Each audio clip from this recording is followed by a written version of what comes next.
Hello दोस्तों, स्वागत है आपका हमारे YouTube चैनल यस के हेल्थ टिप्स में।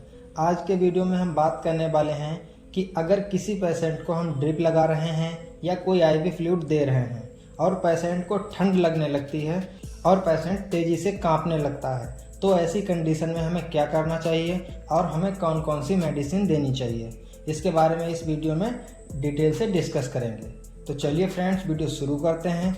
सबसे पहले हम बात करेंगे कि ड्रिप लगाते समय पेशेंट को ठंड क्यों लगती है या क्या कारण होता है कि पेशेंट को ठंड लगती है, या हमारी क्या क्या गलतियां होती हैं जिसकी वजह से पेशेंट को ठंड लगने लगती है। सबसे पहला कारण होता है कि हम किसी पेशेंट को ड्रिप लगा रहे हैं और ड्रिप को हम हाई स्पीड में चला देते हैं तो पेशेंट को ठंड लगने लगती है। नंबर 2, अगर किसी पेशेंट का टेम्परेचर ज़्यादा लो होता है और हम ड्रिप लगा देते हैं तो ऐसी कंडीशन में भी पेशेंट को ठंड लगने लगती है। नंबर 3, कभी कभी पेशेंट ज़्यादा वीक होता है या पेशेंट को ज़्यादा वीकनेस होती है तो भी ड्रिप लगाते समय पेशेंट को ठंड लगने लगती है।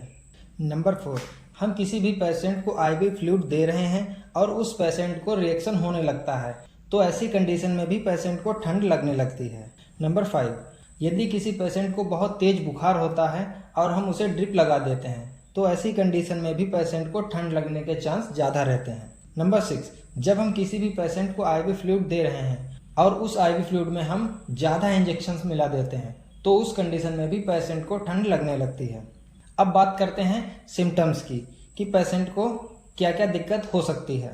नंबर 1, पेशेंट को ठंड लगने लगती है, शरीर कांपने लगता है और सर दर्द होने लगता है और बुखार चढ़ना शुरू हो जाता है।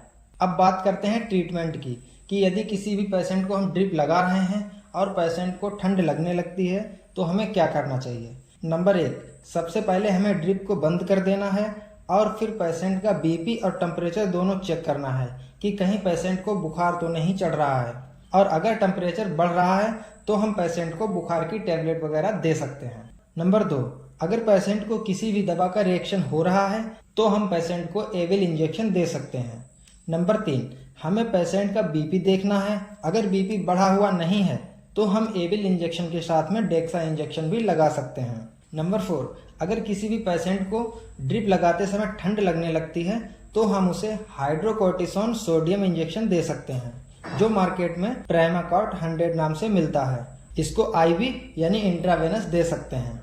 नंबर 5, इसके बाद हमें पेशेंट को गर्म चीज़ें देनी हैं, जैसे गर्म दूध हो गया, गर्म चाय हो गई, ऐसी चीज़ें हमें पेशेंट को देना चाहिए। अब बात करते हैं प्रिकॉशंस या सावधानियों की कि हमें ड्रिप लगाने से पहले किन किन बातों का ध्यान रखना चाहिए। नंबर 1, सबसे पहले हमें इस बात का ध्यान रखना चाहिए कि अगर हम किसी भी पेशेंट को ड्रिप लगा रहे हैं तो ड्रिप में हमें अधिक मात्रा में इंजेक्शंस नहीं मिलाने चाहिए। काफ़ी बार लोग क्या करते हैं, ड्रिप में एंटीबायोटिक इंजेक्शन भी डाल देते हैं, मल्टीविटामिन इंजेक्शन भी डाल देते हैं, डेक्सोना वगैरह इंजेक्शन सब एक साथ में डाल देते हैं, तो इन सब चीज़ों से हमें बचना चाहिए। नंबर 2, ड्रिप लगाने से पहले हमें पेशेंट का टेम्परेचर और बीपी दोनों चेक करना चाहिए कि कहीं पेशेंट का बीपी ज़्यादा हाई या ज़्यादा लो तो नहीं है, कहीं पेशेंट को ज़्यादा बुखार तो नहीं है, तो इन सब चीज़ों का हमें ध्यान रखना चाहिए। नंबर 3, ड्रिप लगाने से पहले हमें पेशेंट से पूछना चाहिए कि किसी भी इंजेक्शन या किसी भी ड्रिप से आपको कोई एलर्जी तो नहीं है या किसी भी दवाई से आपको रिएक्शन तो नहीं होता है। इन सब बातों का ध्यान रखने के बाद में ही हमें पेशेंट को ड्रिप लगानी चाहिए।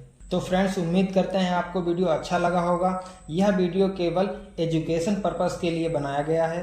कृपया इसको देखने के बाद में सेल्फ मेडिकेशन ना करें, और वीडियो अच्छा लगा हो तो वीडियो को लाइक करें, शेयर करें और हमारे YouTube चैनल को सब्सक्राइब करें। धन्यवाद।